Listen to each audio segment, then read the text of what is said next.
There you go. So you should just see the title screen here, Tips for Successful Estate Planning. So yeah, it just goes over who I am.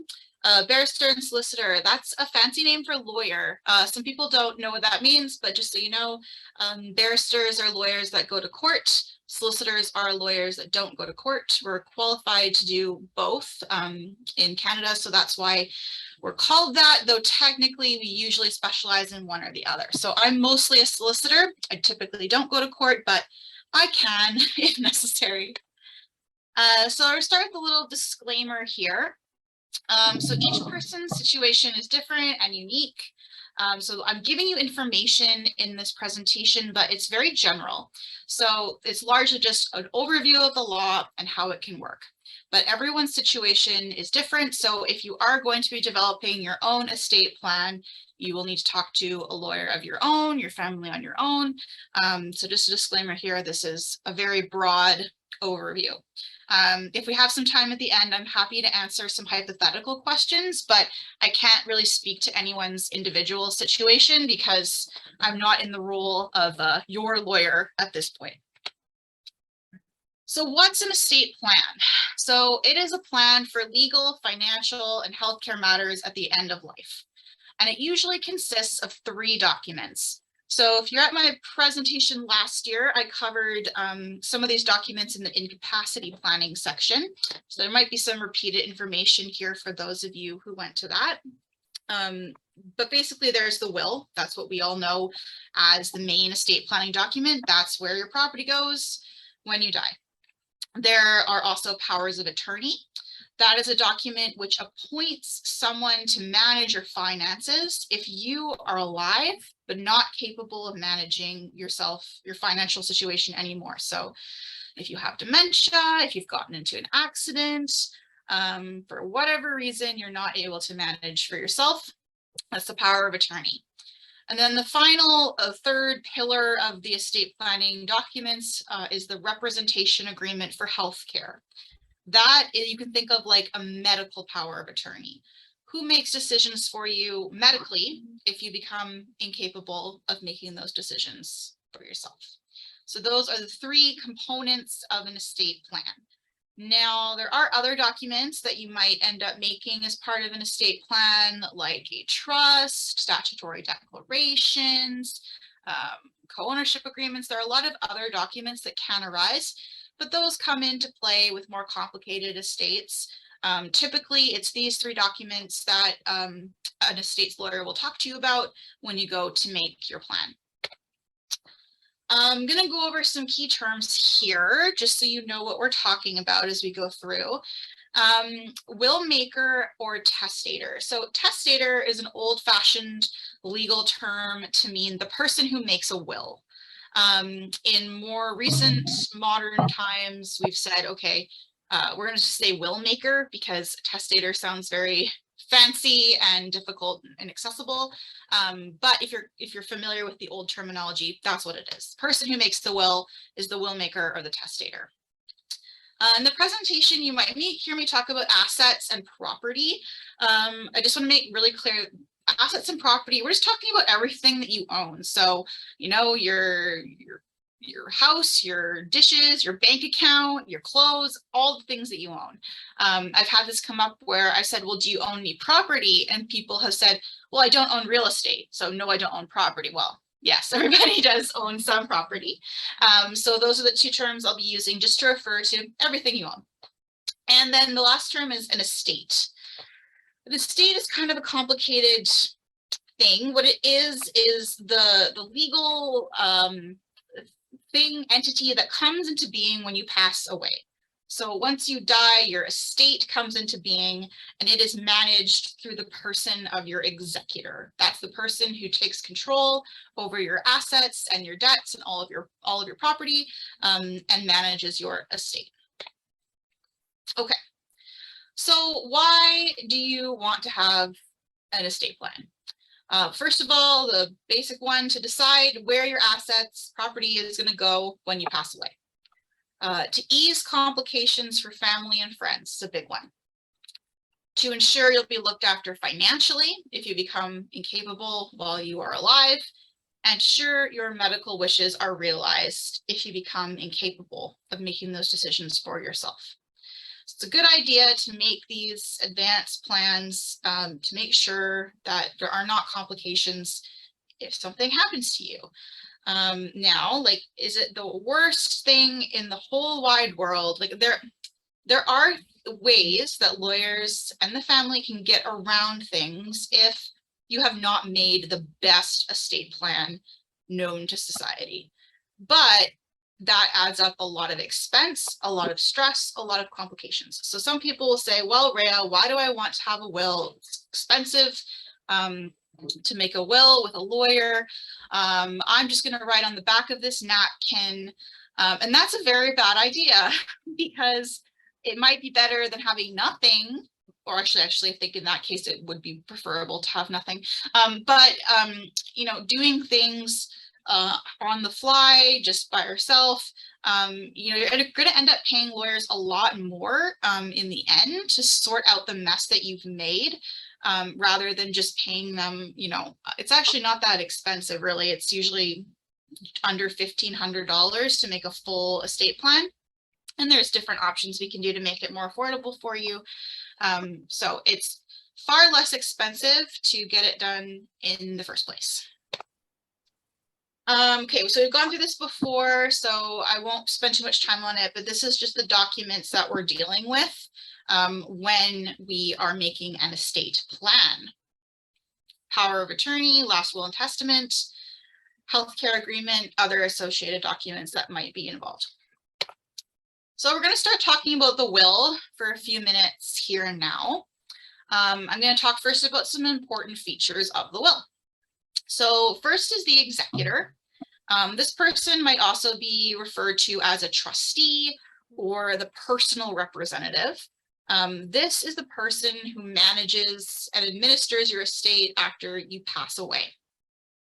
Some people think that this person is not related to you, but that's not correct. It often is a person that is related to you, usually a child, a spouse, a niece or nephew, somebody related. And the reason for that is it's a really big job. It often involves intimate knowledge of your personal affairs and often like literally cleaning out your home if you die with a lot of things around the house. And so usually it's someone in the family, because it is a big job. And if you hire, you can hire professionals to do it, like trust companies or lawyers, but we charge money. And often family will do it for no money or cheaper money. So that is why it is usually a person that is related to you, usually someone who's inheriting a portion of the estate in the first place. Okay. So the next thing that the will is going to do, so it's going to appoint the executor. That's the first thing it does. The next thing it does is dispose of domestic items. So are there any particular items like within your home, like antiques or valuables that you want to give away? Now, most of the time, we don't leave an exhaustive list of all of those types of items in the will. My recommendation typically is to say, all my domestic effects, all my domestic items go to my executor to distribute in accordance with the wishes that are known to them. And the reason we do that is it can really clutter up the will to leave, you know, a teacup to this person, a painting to this person, that person, the other one. And it actually legally binds the executor to get releases, signed releases from those beneficiaries saying, yes, I got Aunt Muriel's teacup. So that can be a lot of more work. So I typically say, let's just say it all goes to the executor to distribute in accordance with your wishes, and then just make your wishes known to your executor. So leave them a list, write them a note, tell them whatever it is that you want to do to communicate to that. So that is that. I just say that because many of my clients will come in with a sense that they have to leave every particular item to somebody, and that's not the case. Okay, next, the will often leave cash bequests to family and friends or to charities. So this is something like a particular sum, like $1,000 to Doctors Without Borders, or $10,000 to my friend Louise. These bequests are paid out first when a person dies. So if you pass away with less than you anticipate, there might be less left over for your ultimate beneficiaries. So you want to keep in mind, you know, not to make so many of these that your entire estate will be depleted. But most people are perfectly fine to leave a couple of these to friends or family. Many people don't leave any. Some people say, yeah, I don't like any of these friends of mine. Charity is a common one though. So this is where, you know, TV Vets is your chosen charity. You'd say $10,000 or whatever the case may be. Okay, next we have residue. So residue, even though it sounds like it's just the leftovers, that's actually the majority of the estate in most cases. So typically, you know, your domestic effects have all been distributed in accordance with your wishes, or a lot of them are often donated. You've left cash bequests to your charities and friends of choice, maybe totaling something like $50,000 if you're being quite generous. And then the lump sum, all that's left over, that large amount, that's the residue. And that is usually divided in percentages amongst your chosen beneficiaries. And that's up to you. Mostly it is the closest family members, spouse and children, unless you don't have spouse or children, or there's some extraordinary reason why not, which I will get to in a second. And then the last part about the will is the proper witnessing. So it's got to be signed, as many people know, in the presence of two witnesses who are present with you at the same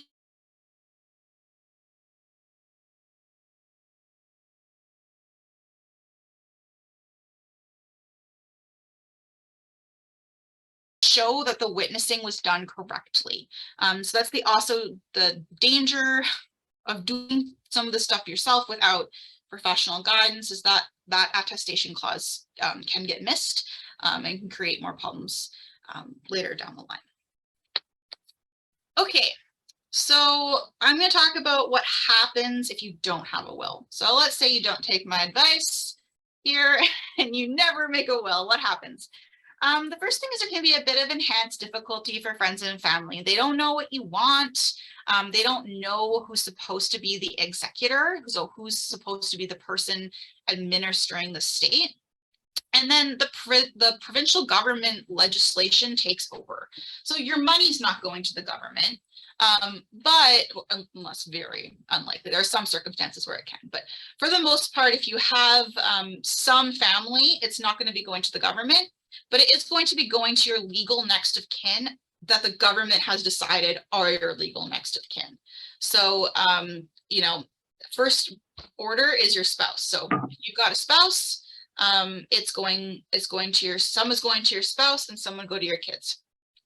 So if you're married or common law with your spouse at the time of your death, and you have all of your children in common with that spouse, the spouse gets $300,000.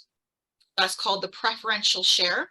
And then the rest is divided 50% to the spouse and 50% to the children. And that preferential share goes down to $150,000 if you have a blended family. So your children are not in common with your spouse. If you have no spouse, it's just equally shared amongst your children. If you've got no children, it goes back up to your parents if they're alive. If they're not, then to your siblings. If they're not, then to your nieces and nephews. So as you see, it can get farther and farther away from you, and it might not be what you want if you're not close with some of your more extended family and you don't have your own children. All right, so that's what I want to say about the will here. I'm going to talk now a bit about powers of attorney and representation agreements. So if you have seen my prior presentation, some of this might be a review for you, but that's okay. I think it will still be helpful. Power of attorney, I love to harp on the power of attorney because it's actually one of the most powerful legal documents in the law. It's actually, in my opinion, more important to have a power of attorney than it is to have a will. Because as you've seen, if you don't have a will, there is legislation that can take over to distribute your estate. If you don't have a power of attorney, there's not much we can do other than make a very expensive court application to basically have you committed as like not capable of making your own decisions. That's not something we want to do. So what this document does is it appoints someone called an attorney. This does not mean a lawyer in this context. Attorney in this context just means your representative who is acting under a power of attorney. It's confusing. I don't know why that's the terminology. So it appoints that person to do anything that you can do legally or financially for yourself. There's generally two types, general and enduring. General just means that the power of attorney covers all of your assets. So you could make a specific power of attorney, like for land or bank accounts. Most people don't. Most people make a general power of attorney that covers everything. And enduring. Enduring means that it lasts after you become incapable. So a general and enduring power of attorney is the most common one that we make to ensure that if something happens to you, there is someone who can manage your finances for you.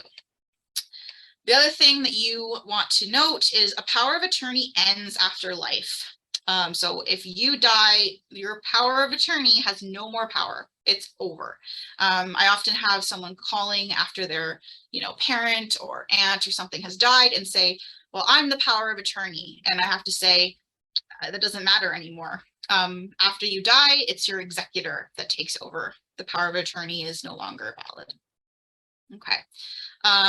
Typically, the person who acts as your attorney or power of attorney is, again, a close friend, family member, spouse, relative, people that are really close to you that you trust.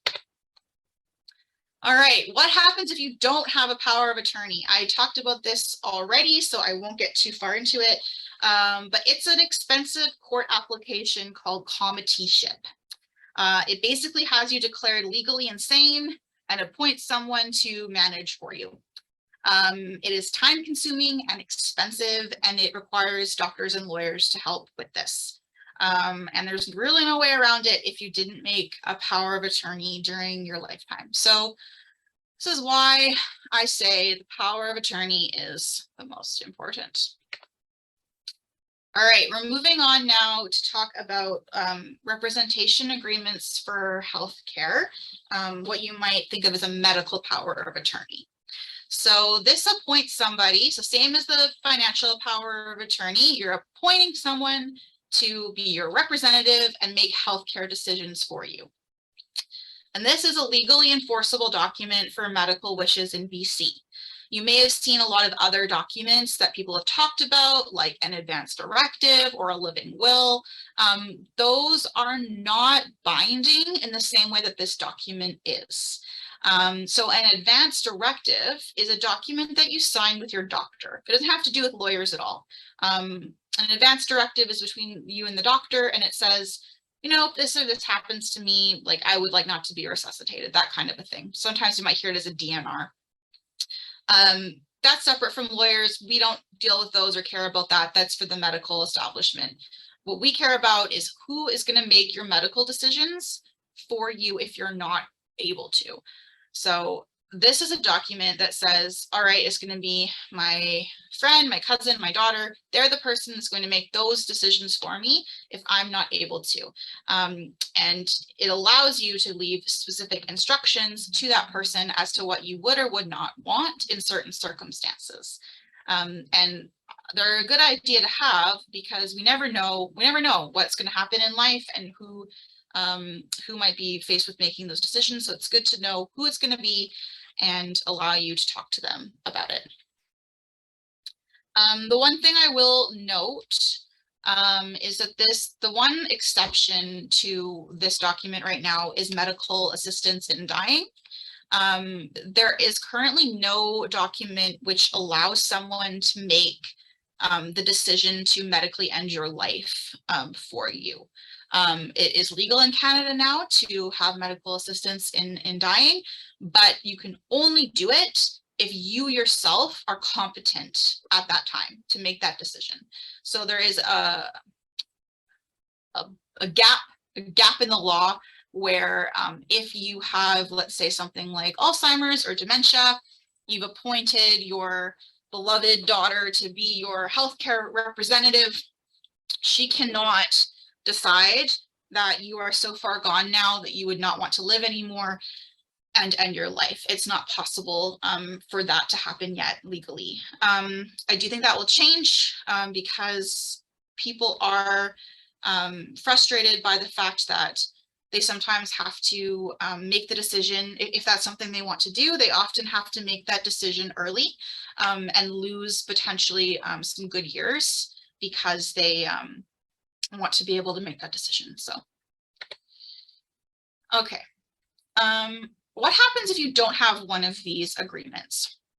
This is not as dire as the power of attorney. With a power of attorney, if you don't have one, like I said, there's no choice but to make an expensive court application. That's not true with these healthcare agreements. The healthcare provider is going to look for a substitute decision maker. So they're going to look first for your spouse. If you don't have a spouse, they're going to look for your adult children.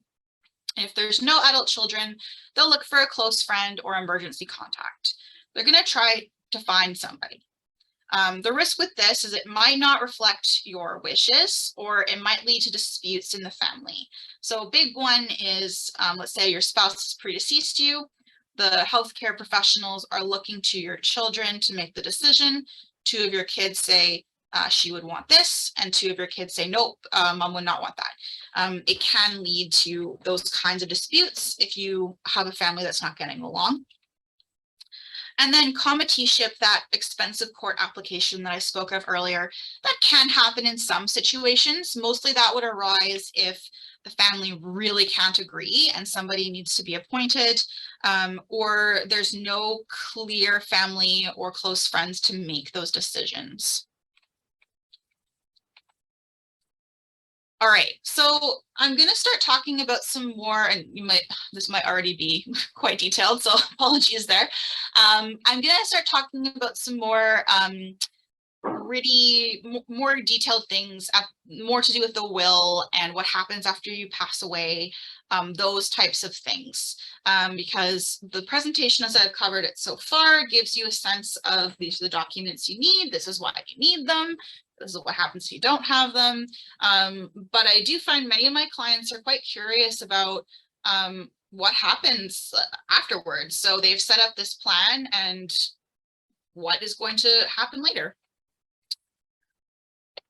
Okay, so I'm going to talk about excluded assets. This is actually something we talk about while making the plan, but it is important for what happens later as well.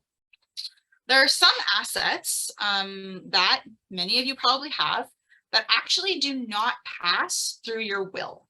So this is often a surprise to many people, but it's true that there are assets that aren't subject to your will. And those are things that have a named beneficiary, a direct named beneficiary. So a tax-free savings account often has that. An RRSP or RIF often has that. Insurance policies, pensions often have that. And the other big one is assets that are owned jointly with another person do not pass through your will.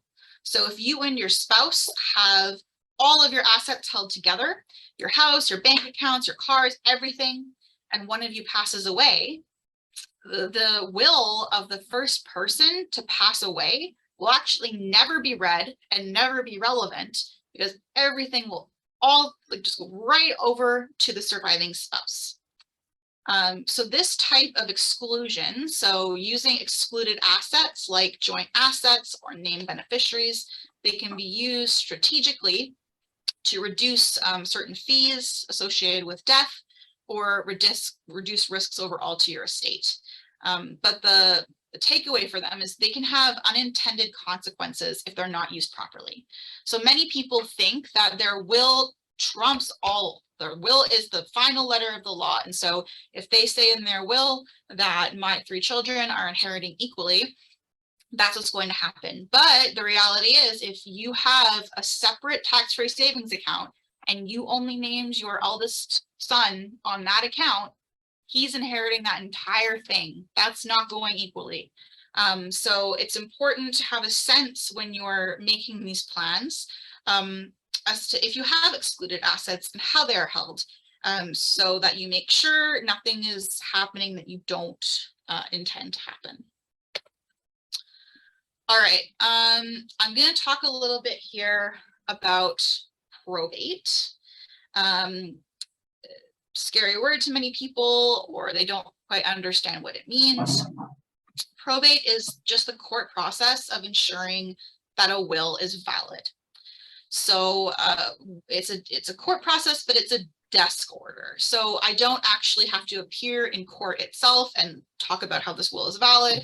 I prepare a whole bunch of paperwork in my office to do that. I send that down to the court registry. They process it. And then they issue me a grant of probate is what it's called. It has the court seal on it. And it says, this is the last will and testament of Joe Bloggs, appointing his son to be the executor of the estate. So that's what it does. It proves the will is valid, and it vests the authority to administer the estate in the executor. What's scary about probate to a lot of people are probate fees. That's the first one. So probate fees arise here, and they're about 1.4% of the total value of the estate. They're not like a direct percentage. It's just that's usually what it ends up being about, but there's different thresholds at which a certain percentage is increased, but about 1.4% on the total value of everything passing through your estate. A lot of people don't like the idea of probate fees. The other reason people don't like probate is because it takes a very long time. So probate typically takes about 3 months to obtain. And right now it's taking even longer because the probate court is running behind. So we're looking at about a 6-month wait time right now. And while probate is going on, there's not a lot that can happen with the estate. It's this kind of enforced waiting time. So people don't like that either. It's not always required. So probate is not required when, as I said in the previous slide, you have assets that are held all together. So if your assets are held jointly, or all of your assets have the component to name a direct beneficiary, you don't need probate. Everything just passes to those people, and there's no point to read your will, deal with it, probate it, who cares? It's also often not required if you have assets under $10,000. So if you have a very small estate at the time that you die, you likely don't need probate. It can be difficult, though, to determine when you need probate, because it's not a rule of thumb. You know, it's actually up to the individual institutions that you deal with, like your banks, investment people, ICBC. It's up to those sort of holders of property or facilitators of property as to whether they're going to require probate or not. So, you know, the bank can say, I don't care that this estate is only $9,000. I'm not going to give you this bank account for the estate. I'm not going to cash it out and let you distribute it unless you have probate. Okay, then there's not much you can do except for stamp your feet and yell at the bank. But if they demand it, there's no real way around it. It's something that sometimes has to happen. People often, you know, say, can you please make an exception? I would like to speak to the manager, all that kind of thing. As a general aside here, banks are a huge pain when dealing with estates. They're not fun. And so that's something, if you are going to be an executor for somebody, or you're warning somebody about the role of executor, fighting with the bank is a really common pastime that occurs in these estates. Okay. My takeaway on probate is that it can be better to allow probate to happen than to unduly complicate your estate planning. So some clients I have are so upset about probate that they want to establish different trusts and different plans and different accounts and all this stuff because they want to avoid probate. Well, in the end, the cost it takes to set up all of those complicated vehicles and the cost to administer those vehicles with, especially if we're getting into the territory of setting up trusts, that requires accountants, accounting fees, and much more work. And generally speaking, for the average person who has, an estate of between $1 and $3 million potentially, it's not worth it to work really, really, really hard to avoid probate. It's just easier to accept it, go through it, get it done with, than to make a very complicated plan. When we're getting above 3 million in your overall estate, that's where we might say, okay, we might want to put some probate avoidance tactics in there to avoid it. It usually is always avoided for the first spouse to die because many spouses have all of their assets held jointly. So it's typically only going to be happening on the death of the last spouse to die. And I don't recommend avoiding it unless you're very, very wealthy. So those probate fees are jacking very high, or there's some other reason to avoid it. And I'm going to talk a little bit here about, in just one sec on the next slide, about wills variation, and that's another reason to potentially avoid it. Okay, wills variation. So this is a right under Section 60 of the Wills, Estates and Succession Act of British Columbia. So it's particular to British Columbia, but there is other legislation in other provinces that does this same thing. What it does is allow a spouse or a child, including an adult child, to apply to the court to change a will if they believe it is unfair and does not adequately provide for them. So most people don't know about wills variation. Most of my clients are surprised. They say, well, it's my property. I can do what I want with it. It's my will. And that's true. You can make a will however you want. But if you make a will disinheriting one of your kids or leaving far less to your spouse than they expect, there is the risk that they will start a lawsuit against your estate in order to remedy that situation. So it often occurs, most often in blended families, especially when the family members don't get along. And the really classic situation is a second spouse versus the children of the first marriage. That's a very common wills variation situation.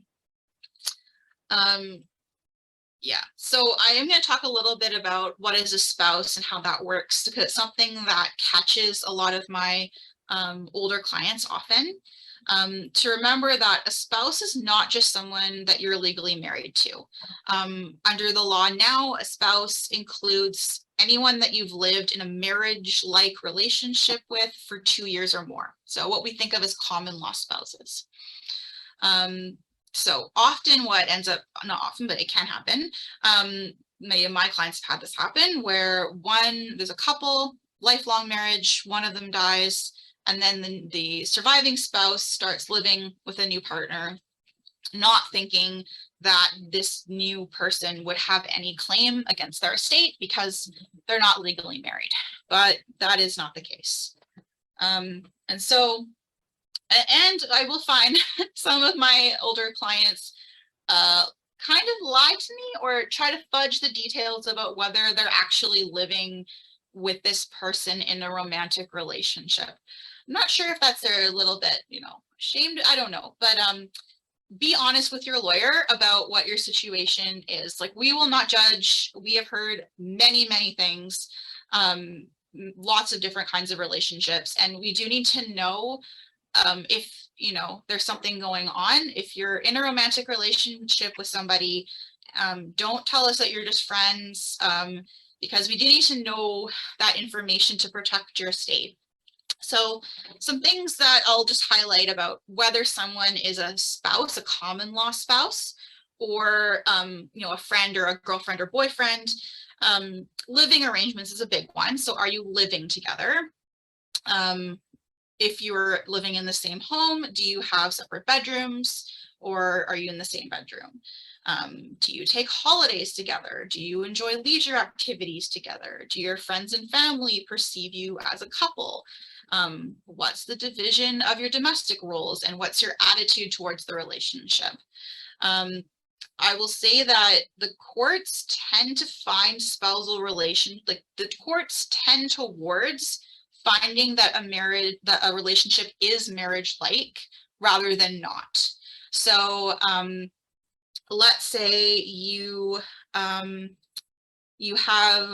a new partner in your life, and they live in your basement suite. You don't want to live with them because you don't want to make them a spouse, but they move into the basement suite within your house, but they don't really live there. They actually spend most of their time upstairs with you, and you sleep in each other's beds most of the time, and you go to parties together, and you say, oh, we're just boyfriend and girlfriend, like you don't have anything on my estate. If that person said to the court, I'm a spouse and I want to make a claim to have a fair share, the court would pretty much find that person as a spouse.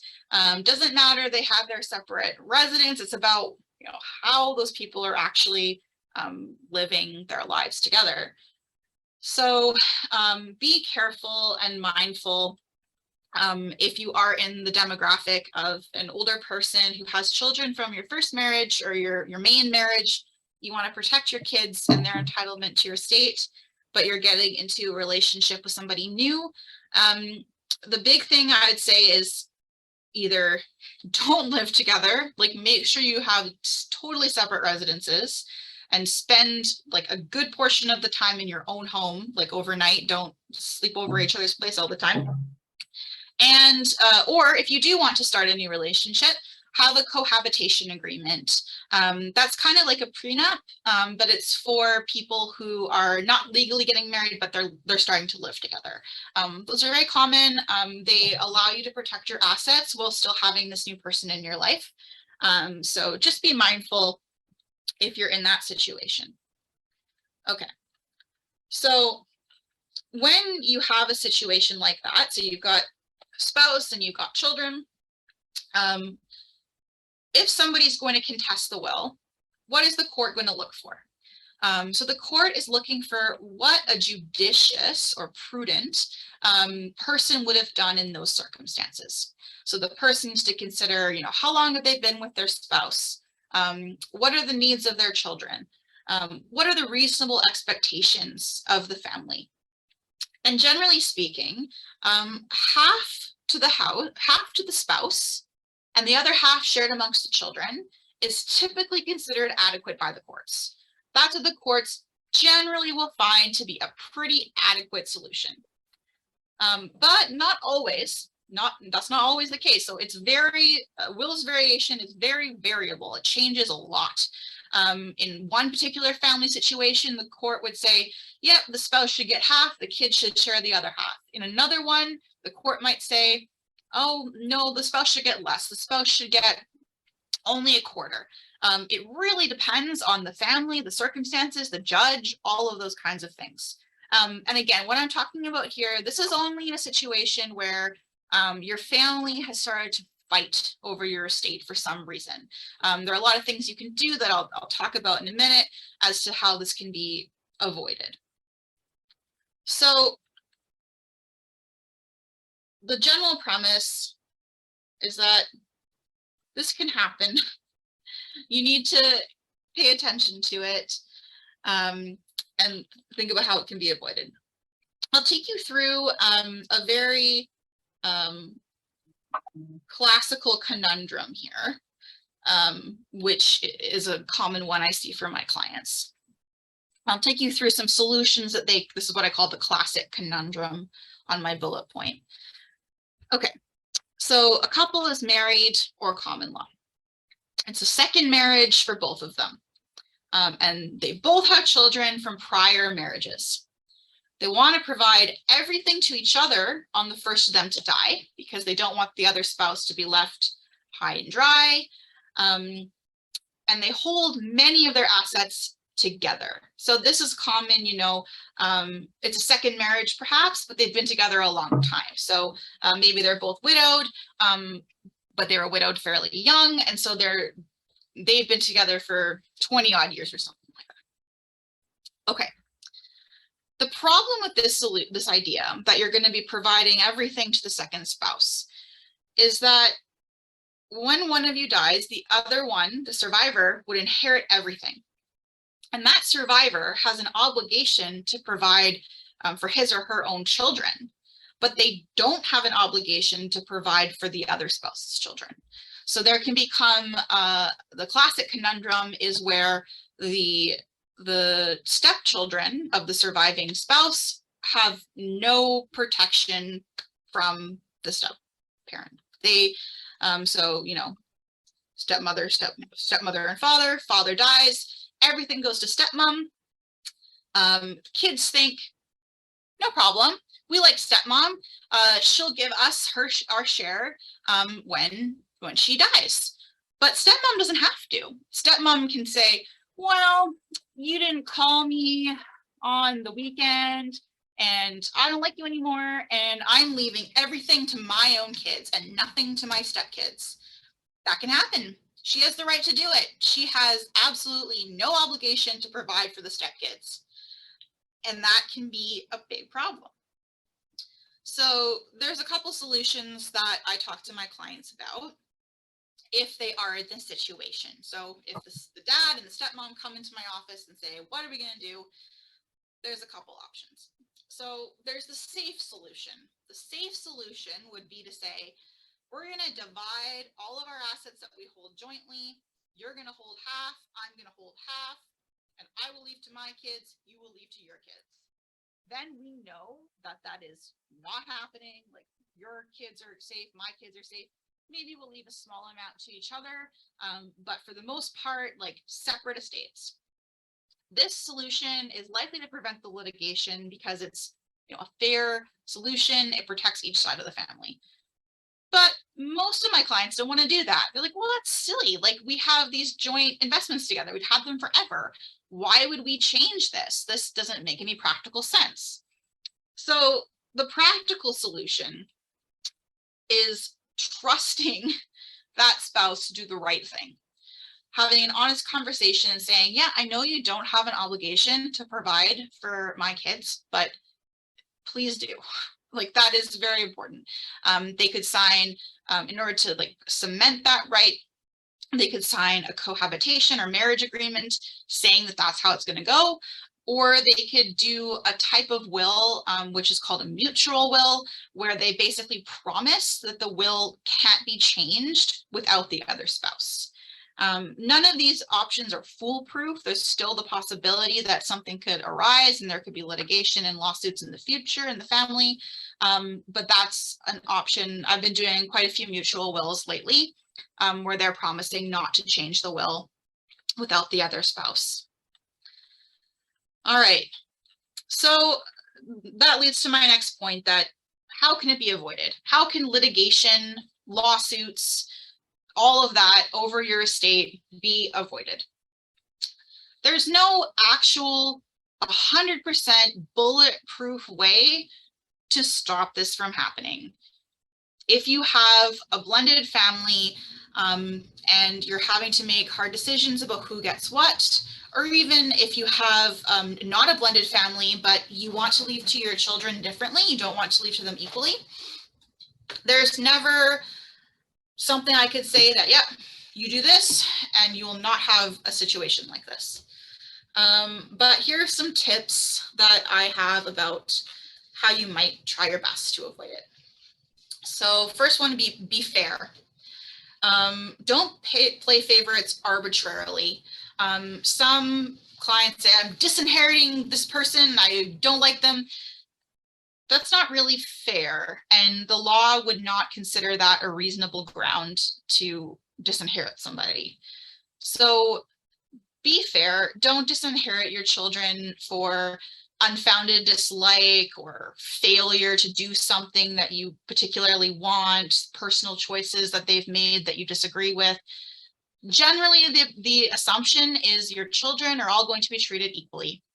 So unless there's a really good reason not to, such as, you know, someone's a drug addict and they're going to just inject all of their inheritance, or someone has a developmental disability and they need someone else to manage it for them, unless there is a good reason, play fair.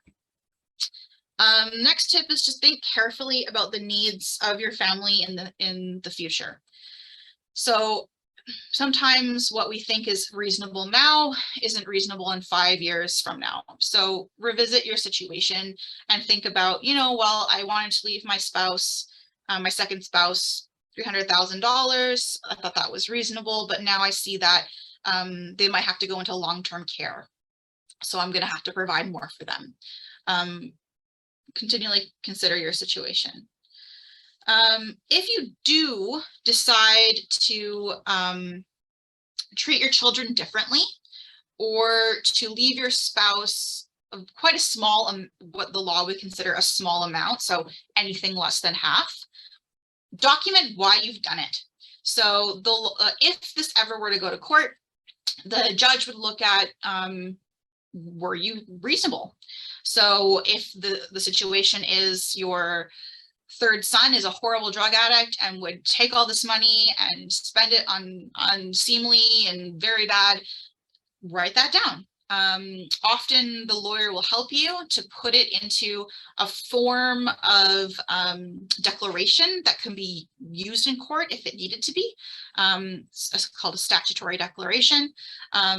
So that can happen. We can write that down for you and explain why. Or if you're leaving a smaller amount to your spouse because you think that they're able to provide for themselves, explain where their sources of income come from, why you think they can provide for themselves. The more reasonable your reasons, the more likely your will is to not either not be contested in the first place because everyone will think that it's quite reasonable, or if it is contested, not be changed. Final point, which I think is the most important for avoiding this kind of thing, is make sure you're open with your family about what your plan is and what's going on. And that can be really awkward, but it's really important. If people are not surprised by what you've done, there's a much likelier chance they're going to be able to accept it. So if you've decided, let's say you think that one of your children has more needs than your others. Maybe she has 5 children and they're all special needs, and your other kids are dentists and they're doing just fine. Have a conversation with your kids and say, I'm going to be leaving more to your sister who has 5 disabled children and a little bit less to you because you guys are fine. You know, they might be just fine with that and everybody will know. Or if they're not fine with that and they say, I think that's really unfair, you'll have a chance to sort of flush that out. So kids can't always happen. Some families are not open, or there are reasons that you have to be more secretive amongst your family. But if you can, I find that being open with your family is a good way to avoid this kind of disaster later on. Okay, so hopefully I'll have maybe about 10 minutes for questions here. But the next steps are just basically, if you wanted to go ahead and start making these sort of plans, consider your family, your assets, talk to your family, in particular your spouse, consult professionals, talk to people that you would want to be your power of attorney or executor, and let them know where to find documents or what's going on, and reconsider your plan every few years as circumstances change. So that is my presentation today. I know it's a lot of material to cover and I went quite quickly, so I hope it was not too intense for you.